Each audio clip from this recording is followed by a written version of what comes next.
Welcome friends, आज के video में हम देखेंगे बिहार पुलिस एग्जाम 2025 का सेट नंबर 10। दोस्तों, इस वीडियो में हमारे द्वारा साइंस के टॉप 100 क्वेश्चन लिए गए हैं, जिससे आपके एग्जाम में लगभग 10 से 12 मार्क्स तक पूछे जाने की संभावना है। इसलिए जितना हो सके इस वीडियो को अपने दोस्तों में भी शेयर करेंगे। तो चलिए मैं इस वीडियो को शुरू करता हूं। आज का हमारा पहला प्रश्न है, हाइड्रोलिक लिफ्ट किस नियम पर आधारित है? तो यह पास्कल के नियम पर आधारित होता है, यानी ऑप्शन नंबर सी इस प्रश्न का सही उत्तर हो जाएगा। दोस्तों, इस वीडियो में हमारे द्वारा केवल आप लोगों को क्वेश्चन पढ़ा जाता है और आंसर बताया जाता है, ताकि आपको कम समय में ज़्यादा प्रश्न देखने को मिल सके। और इसके रिलेटेड स्पष्टीकरण हमारे द्वारा दिया गया है, जो कि आपके एग्जाम के लिए काफ़ी महत्वपूर्ण है। इसलिए इन स्पष्टीकरण को आप वीडियो पॉज करके एक बार जरूर पढ़ लेंगे। हमारा अगला प्रश्न है, तारों का रंग क्या इंगित करता है? तो यह इंगित करता है उसका तापमान पर। हमारा अगला प्रश्न है, अति चालकता की स्थिति में किसी पदार्थ का प्रतिरोध कितना होता है? तो यह होता है 0। दोस्तों, ये सारे के सारे प्रश्न एग्जाम में पूछे गए प्रश्न हैं और आपके एग्जाम में पूछे जाने की बहुत ज़्यादा संभावना है। इसलिए जितना हो सके इस वीडियो को शुरू से अंत तक जरूर देखेंगे। हमारा अगला प्रश्न है, E बराबर mc² समीकरण में c किसका प्रतीक है? तो यह प्रकाश का वेग का प्रतीक है। हमारा अगला प्रश्न है, एक अवतल लेंस हमेशा किस प्रकार का प्रतिबिंब बनाता है? तो दोस्तों, यह भी क्वेश्चन आपके लिए काफ़ी महत्वपूर्ण है। तो यह होता है आभासी और सीधा प्रतिबिंब बनाता है। हमारा अगला प्रश्न है, घरेलू विद्युत परिपथ में उपकरण किस क्रम में जोड़े जाते हैं? तो यह जोड़ा जाता है समानांतर क्रम में। हमारा अगला प्रश्न है, वर्षा मापी का उपयोग क्या मापने के लिए किया जाता है? तो यह मापा जाता है वर्षा की मात्रा को। हमारा अगला प्रश्न है, जब कोई नाव नदी से समुद्र में प्रवेश करती है तो क्या होता है? तो यह थोड़ा सा ऊपर उठ जाएगा, ये आपको याद रखना है। हमारा अगला प्रश्न है, लघु दृष्टि दोष किस दोष का दूसरा नाम है? तो यह है निकट दृष्टि दोष का। हमारा अगला प्रश्न है, किस वस्तु का चंद्रमा पर भार पृथ्वी पर उसके भार का कितना होता है? तो यह होता है 1/6। हमारा अगला प्रश्न है, सोडा एसिड अग्निशामक में क्या होता है? तो इसमें होता है सोडियम बाइकार्बोनेट और सल्फ्यूरिक एसिड। दोस्तों, ये सारे के सारे प्रश्न आपके एग्जाम में पूछे गए प्रश्न हैं और यह पूछे जाने की बहुत ज़्यादा संभावना है। इसलिए इस वीडियो को शुरू से अंत तक जरूर देखें और हो सके तो अपने दोस्तों में भी इस वीडियो को शेयर जरूर कर दें। हमारा अगला प्रश्न है, टाका किस मिश्र धातु से बना है? तो यह बना होता है सीसा और टीन का। हमारा अगला प्रश्न है, विटामिन ई का रासायनिक नाम क्या है? तो इसका रासायनिक नाम है टेकोफेरोल। हमारा अगला प्रश्न है, मीथेन अणु में कार्बन की संकरण अवस्था क्या है? तो यह होती है sp3। हमारा अगला प्रश्न है, किस तत्व को आवारा तत्व भी कहा जाता है? वेरी वेरी इंपॉर्टेंट क्वेश्चन है दोस्तों। वह तत्व है हाइड्रोजन। हमारा अगला प्रश्न है, ऑयल ऑफ विट्रियल किसे कहा जाता है? तो इसे कहा जाता है सल्फ्यूरिक एसिड को। हमारा अगला प्रश्न है, किसी रासायनिक अभिक्रिया में उसके उत्प्रेरक का क्या कार्य होता है? तो उत्प्रेरक का कार्य होता है वह सक्रिय ऊर्जा को कम करता है। हमारा अगला प्रश्न है, कौन सी गैस फूलों का रंग उड़ा देती है? तो वह गैस है क्लोरीन। हमारा अगला प्रश्न है, सिरके में क्या लगभग कितना प्रतिशत एसिटिक एसिड होता है? तो यह 4 से 8% होता है।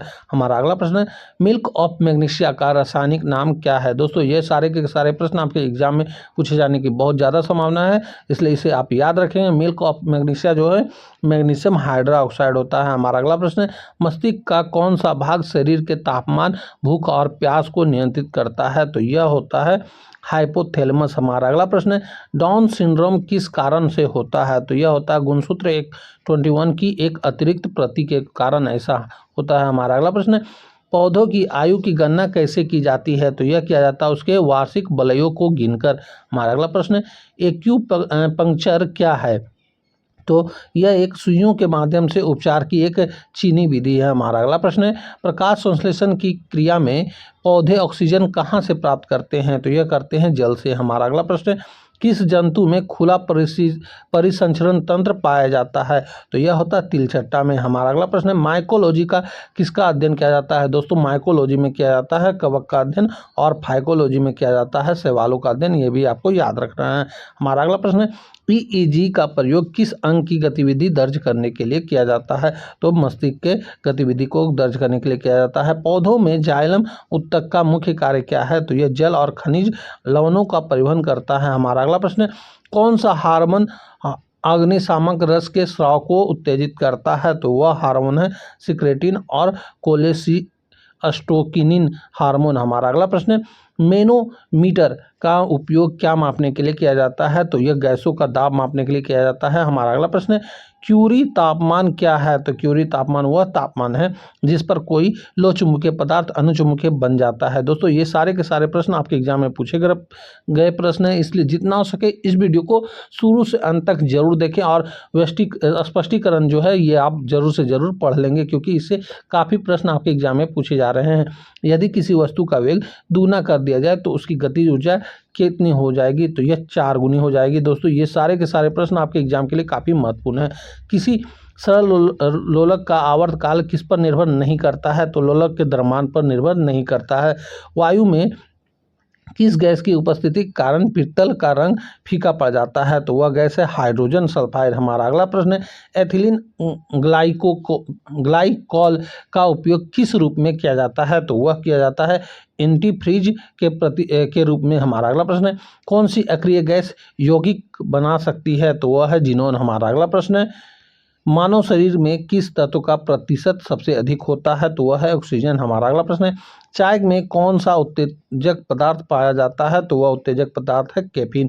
हमारा अगला प्रश्न है मानव मूत्र का पीला रंग किस वर्ण के कारण होता है? तो यह होता है यूरोक्रोम के कारण। हमारा अगला प्रश्न है एक प्रकाश वर्ष में कितने किलोमीटर होते हैं? तो यह होता है 9.5 × 10⁻12 किलोमीटर। हमारा अगला प्रश्न है साबुन के बुलबुले के अंदर का दाब वायुमंडलीय दाब से कितना होता है? तो यह होता है अधिक होता है। हमारा अगला प्रश्न है ब्लू विट्रोल मतलब नीला थोथा का रासायनिक नाम क्या है?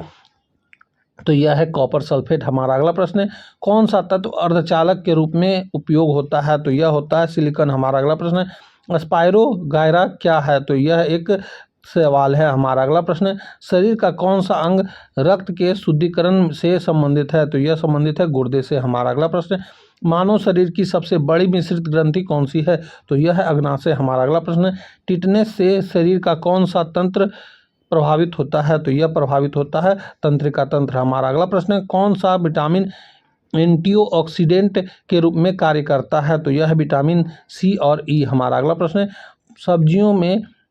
पक्षियों में वाक अंग को क्या कहते हैं? तो सिरिक्स कहा जाता है। दोस्तों जिससे बोला जाता है उसको सिरिक्स कहा जाता है, ये आपको याद रखना है। हमारा अगला प्रश्न है डायोड का उपयोग मुख्य रूप से किस लिए किया जाता है? तो यह किया जाता है दृष्टिपकरण के कारण। हमारा अगला प्रश्न है बादलों वाली रात साफ रात की तुलना में गर्म क्यों होती है? तो यह ऐसा इसलिए होता है क्योंकि बादल पृथ्वी से विकिरित ऊष्मा को वापस परावर्तित करते हैं। हमारा अगला प्रश्न है पीएच पैमाने की सीमा कितनी होती है? तो यह होती है 0 से 14 तक। हमारा अगला प्रश्न है लाफिंग गैस का रासायनिक सूत्र क्या है?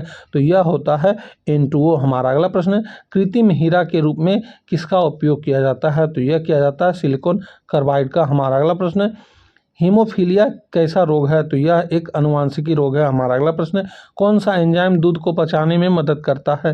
तो यह करता है रेनिन। हमारा अगला प्रश्न है मकड़ियाँ किस वर्ग से संबंधित है? तो यह संबंधित है आर्चिड से। हमारा अगला प्रश्न है निषेचन की प्रक्रिया कहाँ होती है? तो यह होता है फैलोपियन ट्यूब में। हमारा अगला प्रश्न है पोलियो का टीका किसने विकसित किया था? तो यह किया था जोहान साल्क ने। हमारा अगला प्रश्न है न्यूटन की गति के तीसरे नियम के अनुसार क्रिया और प्रतिक्रिया बल क्या है? तो यह भिन्न भिन्न वस्तुओं पर लगता है। हमारा अगला प्रश्न है श्वेत प्रकाश के अपने घटक रंगों में विभाजित होने की घटना क्या कहलाती है? तो यह कहलाती है वर्ण विक्षेपण। हमारा अगला प्रश्न है थर्मामीटर में आमतौर पर पारे का उपयोग क्यों किया जाता है? तो इसे इसलिए किया जाता है क्योंकि यह ऊष्मा का अच्छा सुचालक है और समान रूप से फैलता है। हमारा अगला प्रश्न है किसी पदार्थ की अवस्था परिवर्तन के दौरान दी गई ऊष्मा क्या कहलाती है? तो यह कहलाती है गुप्त ऊष्मा। हमारा अगला प्रश्न है कैल्शियम कार्बाइड पर पानी गिराने से कौन सी गैस उत्पन्न होती है? तो यह होती है एसिटिलीन। हमारा अगला प्रश्न है लोहे के गैल्वेनीकरण में किस धातु का उपयोग किया जाता है? तो जस्ता का उपयोग किया जाता है। दोस्तों ये सारे के सारे प्रश्न आपके एग्जाम के लिए काफ़ी महत्वपूर्ण है, इसलिए इसे एक बार एग्जाम देने से पहले जरूर से जरूर देख कर जाएं। कौन सा विटामिन शरीर में कैल्शियम के अवशोषण के में मदद करता है? तो वह विटामिन है विटामिन डी। हमारा अगला प्रश्न है हर्पेटोलॉजी किसका अध्ययन होता है? तो उभयचरों और सरीसृपों का अध्ययन को कहा जाता है हर्पेटोलॉजी। हमारा अगला प्रश्न है गेमेक्सिन का रासायनिक नाम क्या है? तो यह है बेंजीन हेक्सा क्लोराइड का रासायनिक नाम। हमारा अगला प्रश्न है ऑरिथिक चक्र शरीर के किस अंग में होता है? तो यह होता है यकृत में। हमारा अगला प्रश्न है समुद्र की गहराई मापने के लिए किस उपकरण का उपयोग किया जाता है? तो वह उपकरण है फैदोमीटर। हमारा अगला प्रश्न है क्रायोजेनिक इंजन का उपयोग कहाँ होता है? तो यह रॉकेट प्रौद्योगिकी में होता है। हमारा अगला प्रश्न है, सफ़ेद स्वर्ण किससे कहा जाता है?